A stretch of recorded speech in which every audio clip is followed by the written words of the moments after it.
Hello friends, welcome to my channel. இன்னைக்கு ஆரி ஒர்க்கில் இந்த மாதிரி டிசைன் கிராண்டாக எப்படி ப்ளவுஸில் பண்ணலாம் அப்படின்ட்டு பார்ப்போம். இதில் நான் ஃபஸ்ட்டு ஸ்லீவ்ஸில் இருந்து ஆரம்பிச்சிருக்கிறேன். ஸ்லீவ்ஸில் நல்லா கிராண்டாக ஃபுல்லாக ஜருகை உள்ளது. இப்போ நான் அது நல்லா சென்டர் மார்க் பண்ணிவிட்டு நடுவில் ஒரு ஸ்டோன் ஒட்டியிருக்கேன். இந்தமாரி வங்கி டைப்பில் டிசைன் கேட்டிருந்தாங்க. ஸோ இதில் நான் டிசைன் வரைய முடியாதுங்கிறதுனால நான் ஜஸ்ட்டு ஸ்டோன் ஒட்டிட்டு அப்படியே இந்த ஸ்ட்ரெயிட் லைன்ஸ் மட்டும் மார்க் பண்ணிக்கிட்டேன். ஏன்னா அது இப்போ தான் நல்லா ஸ்ட்ரைட்டாக இருக்கும். நம்ம ஸ்கேல் வச்சு நம்ம மார்க் பண்ணிடணும். இப்போ பாருங்கள், நான் நடுவில் அந்த ஸ்டோன் ஒட்டியிருக்கிறேன்ல, அதில் ஒரு லேயர் ஜர்தோசியில் ஒரு லேயர் கொடுக்க போகிறேன். ஸோ இதுக்கு சாதா காட்டன் த்ரெட்டும் 24 நம்பர் டியூலிப் நீடலும் எடுத்திருக்கேன். ஸோ இதை யூஸ் பண்ணி நம்ம பண்ணலாம். 24 நம்பர் டியூலிப் நீடில், சாதா காட்டன் த்ரெட் எடுத்துருக்கிறேன். ஸோ அதுதான் நல்லா ஸ்ட்ராங்காக இருக்கும். பாருங்கள், இந்தமாரி நல்ல ஒரு திக்கான ஒரு ஜர்தோசி எடுத்திருக்கேன். ஏன்னா அந்த ஸ்டோன் கொஞ்சம் பெருசாக இருக்கிறதுனால அந்த இதுக்கு பார்டர் இதில் கொடுக்கும்போது கரெக்டாக இருக்கும். இது இந்த நீடிலுக்குள்ள அளவுக்கு கட் பண்ணியிருக்கேன். கட் பண்ணிவிட்டு இந்த மாதிரி ஆரி நீடில் வச்சு ஃபிக்ஸ் பண்ணிவிட்டு வரேன். கீழே அந்த காட்டன் த்ரெட் இருக்குது பாருங்கள்.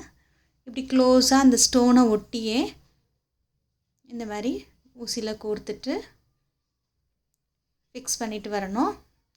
ஜர்தோசி நல்லா கட் பண்ணிக்கணும், பிசுறு இல்லாமல்.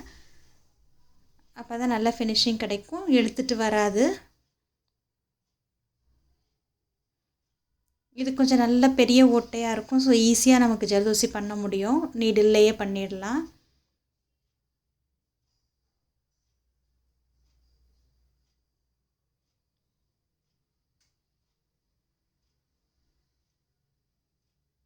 ஸோ சின்னதாக அந்த ஒரு கேப் இருக்குது, அதுக்கேற்ற மாதிரி சின்னதாக கட் பண்ணிவிட்டு அதையும் வச்சு அந்த ஃபஸ்ட்டு ஒரு லேயர் அது ஸ்டோனுக்கு அவுட்லைன் பண்ணிடலாம். நம்ம ஜரி நூலில் கொடுத்தோன்னா ரொம்ப கீழே தெரியும். அது அவ்வளோ இந்த இதுக்கு கரெக்டாக இருக்காது. அதனால் நான் ஜர்தோசியில் ஒரு அவுட்லைன் கொடுத்துருக்கேன். அவங்க நல்லா கிராண்டாக வேணும் அப்படின்னு கேட்டிருந்தாங்க. நல்ல ஸ்டோன் எல்லா மெட்டீரியல்ஸ் நிறைய யூஸ் பண்ணி அந்தமாரி கேட்டிருந்தாங்க. ஸோ அதுக்காக நான் இந்தமாரி ஜர்தோசி ஸ்டோன்ஸ் அந்தமாரி யூஸ் பண்ணியிருக்கேன். இப்போ அடுத்த லேயர் இந்த மாதிரி ஸ்டோன் செயின் அந்த லேஸ் இருக்குல்ல, அதை யூஸ் பண்ணி ஒரு லேயர். ஸோ நான் எவ்வளோ ஃபஸ்ட்டு அளந்து பார்த்துட்டு கட் பண்ணிக்கணும். கட் பண்ணிவிட்டு நான் ஃபஸ்ட்டு கம் வச்சு ஒட்டிட்டு அதுக்கு மேலே தைப்பேன். அப்போ எனக்கு அந்த ஷேப் மாறாமல் நீட்டாக கிடைக்கும். அதனால் லேஸாக கம் வச்சுட்டு இதை ஃபஸ்ட்டு ப்ளேஸ் பண்ணிக்கிறதுக்காக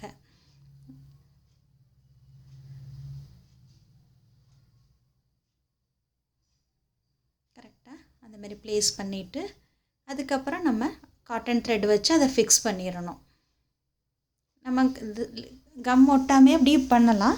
நான் கம் ஒட்டிட்டேன்னா கொஞ்சம் நீட்டாக அந்த ஷேப் கரெக்டாக கிடைக்கும் அப்படின்ட்டு கம் ஒட்டிட்டு இப்போ காஞ்சதுக்கப்புறம் ஸோ அதில் கேப் இருக்கும்ல, அந்த கேப்பில் நான் காட்டன் த்ரெட் வச்சு எல்லாத்துலேயும் ஒவ்வொரு கேப்லேயும் அதுமாரி ஃபிக்ஸ் பண்ணிடுறேன்.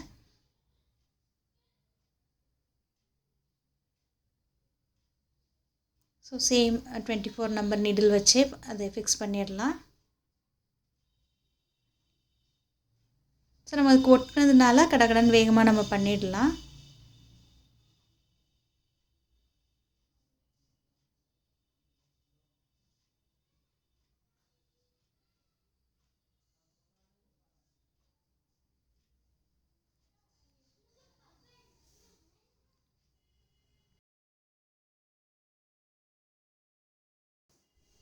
ஸோ இப்போ இது முடிஞ்சிருச்சு. இதுக்கு மேலே இன்னொரு லேயர் அதே மாதிரி ஜர்தோசி அதை வச்சு அடுத்த ஒரு லேயர் அது அந்த லைனும் நம்ம செஞ்சிடலாம்.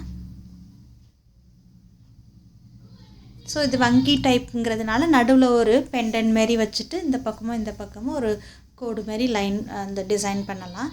ஸோ இதுக்கு வரையணும்னு தேவையில்லை, நம்ம இப்படியே பண்ணலாம். வரைஞ்சாலும் இது நல்ல ஜரி நிறைய இருந்ததுனால அதில் அவ்வளோ தெரியாது நமக்கு. ஸோ ஃபஸ்ட்டு நான் நடுவில் இருக்கிற அந்த ஷேப் மட்டும் நல்ல பெண்டன் மாரி ஒரு லுக் வரணும் கிராண்டாக அப்படின்ட்டு இந்த மாதிரி டிசைன் யூஸ் பண்ணியிருக்கேன்.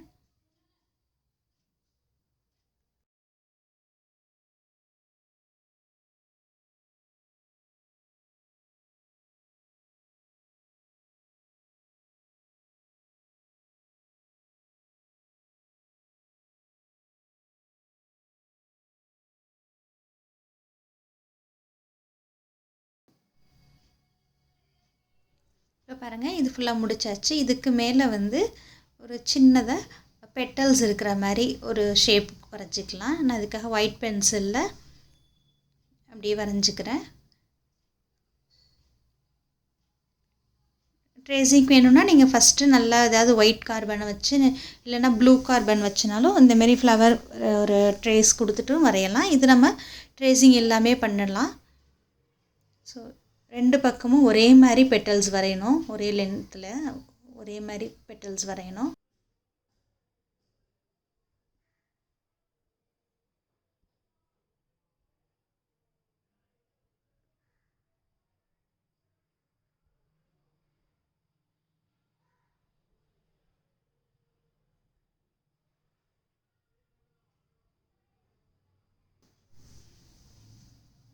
பாருங்க, இப்போ இதை நான் ஃபுல்லாக வரைஞ்சி முடிச்சிட்டேன். நல்லா டார்க் பண்ணிக்கோங்க. ஃப்ரீ ஹேண்டில் வரைய முடியாதவங்க ட்ரேஸ் பண்ணிக்கலாம்.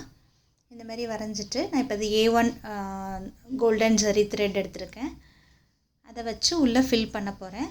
இப்போ நான் அதை எப்படி பண்ணியிருக்கிறேன்னு காமிக்கிறேன் பாருங்கள். ஸோ இப்போ இது வந்து ஒவ்வொரு பெட்டலும் இந்த மாதிரி எம்போஸ்ட் லுக் இருக்கணுங்கிறதுக்காக நடுவில் ஒரு 4 to 5 டைம்ஸ் வந்து ஒரு ஸ்ட்ரெயிட் லைன் போட்டுக்கிறேன். அதே ஜரி த்ரெட்டை வச்சு ஒரு ஸ்ட்ரெயிட் லைன் போட்டுட்டோன்னா ஒரு பேஸ் கிடைக்கும். அதுக்கு மேலே நம்ம அந்தமாரி ஸ்டிச் பண்ணோன்னா அதில் கொஞ்சம் எம்போஸ்டாக தெரியும். இப்போ பாருங்கள், இந்தமாரி கிராஸாக நான் லாங் அண்ட் ஷார்ட் அந்த ஸ்டிச் யூஸ் பண்ணியிருக்கேன். ஒரு லாங் செயின், அப்புறம் ஒரு ஷார்ட் செயின், அப்புறம் லாங் செயின், அப்புறம் ஷார்ட் செயின், அது கிராஸாக இப்படி பண்ணோன்னா அந்த பெட்டல் இந்த மாதிரி ஃபுல்லாக ஃபில் ஆகிடும். ஸோ ஒவ்வொரு பெட்டலும் நான் அதேமாரி அது எந்த டைரெக்ஷனில் இருக்கோ அதுக்கேற்ற மாதிரி ஃபில் பண்ணுறேன்.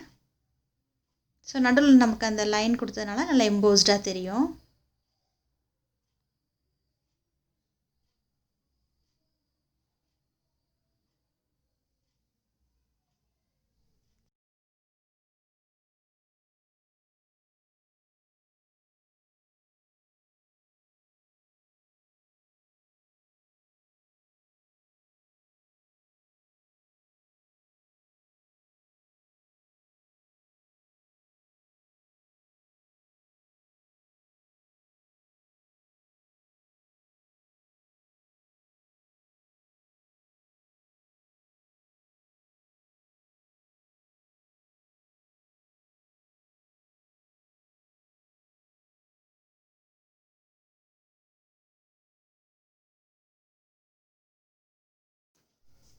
ஸோ இது மாதிரி நல்ல நெருக்கமாக நம்ம அந்த ஸ்டிச் கொடுத்துக்கணும்.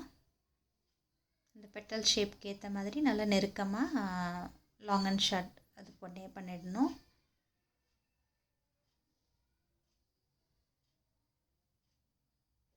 பண்ணிவிட்டு அடுத்த பெட்டலும் சேம் ப்ரொசீஜர். நடுவில் கொஞ்சம் லைன்ஸ் கொடுத்துட்டு அதுக்கு மேலே க்ராஸாக லாங் அண்ட் ஷார்ட் பண்ணணும்.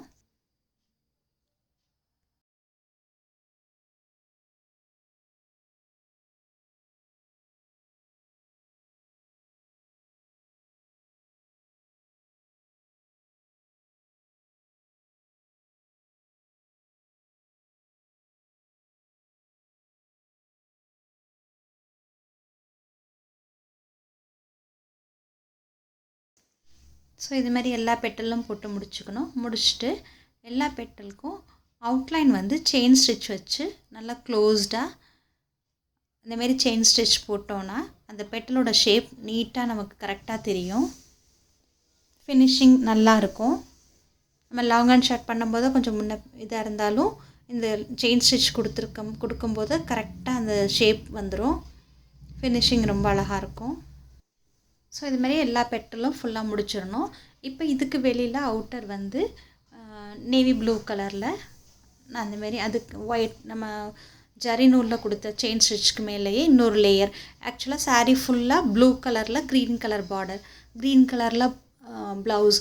ஸோ நான் அந்த ப்ளூ கலர் யூஸ் பண்ணி தான் அந்த ஸ்டோன் நான் ப்ளூ வச்சுருக்கிறேன். இப்போ அவுட்லைன் நமக்கு வந்து அந்த கோல்டனுக்கு மேலே இந்த ப்ளூ கொடுக்கும்போது நல்லா கோல்டன் ஹைலைட் ஆகி தெரியும். ஏன்னா ஃபுல்லாக பேஸ் ஜரியில் இருக்கிறதுனால நீங்கள் இந்த மாதிரி ஒரு க்ரீன் கலரில் ஒரு செயின் ஸ்டிச்சில் அவுட்லைன் கொடுத்துருங்க. அதே ஷேப்லேயே பாருங்கள், இது ஃபுல்லாக நான் முடிச்சுட்டேன். எப்படி இருக்குது பாருங்கள், அழகாக ஒரு பெண்டன்ட் மாதிரி இருக்குது. ஸோ இது 2 பக்கமும் ஃபஸ்ட்டு ஸ்டோன் செயினால் நான் இந்தமாரி கொடுத்துருக்கேன். இப்போ அந்த ஸ்டோன் செயினையும் ஃபஸ்ட்டு ஒட்டியிருக்கேன். அப்புறம் அது வந்து இந்தமாரி ஃபிக்ஸ் பண்ணியாரேன். நூல் வச்சு நல்லா தைச்சிடணும். ஆரி ஒர்க்லேயே அப்படியே ஃபிக்ஸ் பண்ணிடணும். ஃபஸ்ட்டு ஒரு ஸ்ட்ரெயிட் லைன் நம்ம மார்க் பண்ணிக்கிட்டுறணும் ஸ்கேல் வச்சு நீட்டாக. அது மேலேயே ஸ்டோன் வச்சு ஒட்டிட்டு இப்போ அதை ஃபிக்ஸ் பண்ணிகிட்ருக்கேன். ஸோ இது மாதிரி நான் ஃபிக்ஸ் பண்ணிவிட்டு ப்ளூ கலரில் அவுட்லைனும் கொடுத்துட்டு இந்தமாரி ஸ்டோன்ஸ், குந்தன் ஸ்டோன்ஸை லீவ்ஸ் மாதிரி 2 பக்கமும் ஒட்ட போகிறேன். ஸோ இந்தமாரி ஃபேப்ரிக் க்ளூ வச்சு 2 பக்கமும் ஒட்ட போகிறேன். ஃபெவிக்ரல் யூஸ் பண்ணியிருக்கேன். இப்போ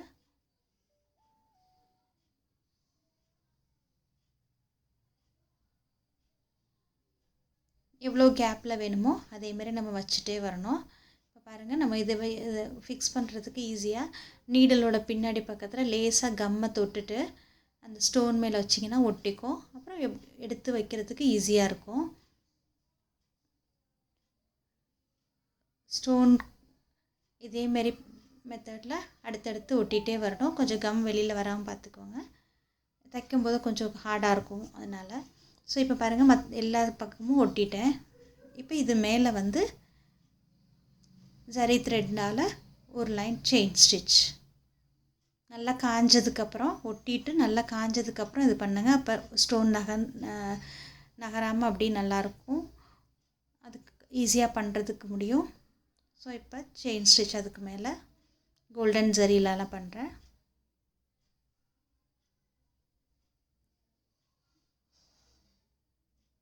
இது நான் ஒவ்வொரு ஸ்டோனுக்கும் ஒரு அவுட்லைன் கொடுத்துட்டு அதை வந்து நான் முடிச்சு போட்டுட்டு அடுத்து ஆரம்பிக்கிறேன். ஏன்னா ஷேப் அதேமாரி கரெக்டாக வரணுங்கிறதுக்காக கண்டினியூஸாகவும் பண்ணலாம். இதில் கொஞ்சம் கொஞ்சம் கேப் இருக்கிறதுனால நான் ஒன்றொன்றையும் முடிச்சுட்டு அதுக்கப்புறம் அடுத்தடுத்து பண்ணுறேன்.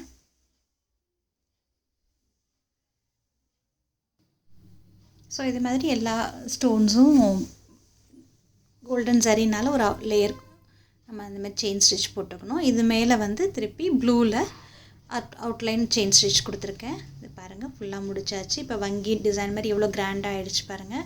நடுவில் ஒரு பெண்டன், 2 பக்கமும் இந்த மாதிரி ஒரு பட்டி மாதிரி கிடைக்கும் நமக்கு. பாருங்கள் எவ்வளோ கிராண்டாக இருக்குதுன்னு. இதேமாதிரி இன்னொரு ஸ்லீவும் பண்ணியாச்சு. ஸோ இதே டிசைனை யூஸ் பண்ணி தான் நான் வந்து நெக்கு பண்ணியிருக்கேன். நெக்கில் கொஞ்சம் இந்த ரைட் சைடில் அதே மாதிரி ஒரு பெண்டன் லுக் கொஞ்சம் டிசைனராக வேணும் அப்படின்னு சொல்லி கேட்டிருந்தாங்க. ரைட் சைடில் மட்டும் கொஞ்சம் வேறு மாதிரி பேட்டர்ன். இங்கே வந்து அதே மாதிரி நம்ம லீவ்ஸ் கொடுக்குற மாதிரி கேட்டிருந்தாங்க.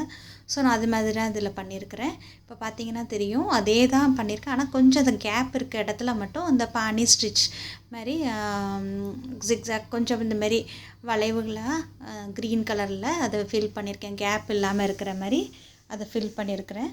மற்றபடி அதே தான் ஸ்டோன் 2 பக்கமும் ஜர்தோசி அதே மாதிரி. இதே ஃப்ரண்ட் நெக்குக்கும் அதே தான் பண்ணியிருக்கேன். ஸோ பாருங்கள், இந்த மாதிரி ஃபுல்லாக ப்ளவுஸ் முடிச்சாச்சு. அங்கங்கே சின்ன சின்ன புட்டீஸும் போட்டிருக்கேன். நல்லா கிராண்ட் லுக் நமக்கு கிடைக்கும் இந்த ப்ளவுஸ் ஃபுல்லாக ஸ்டிச் பண்ணி முடித்ததுக்கப்புறம். இப்போ பாருங்கள், இது ஃப்ரண்ட் நெக்கில் வந்து அதே தான் பண்ணியிருக்கேன். ஸோ இதுதான் ஒரு ஃபுல் வியூ பேக் நெக். இந்த டிசைன் உங்களுக்கு பிடிச்சிருக்குன்னு நினைக்கிறேன். ட்ரை பண்ணி பாருங்கள்.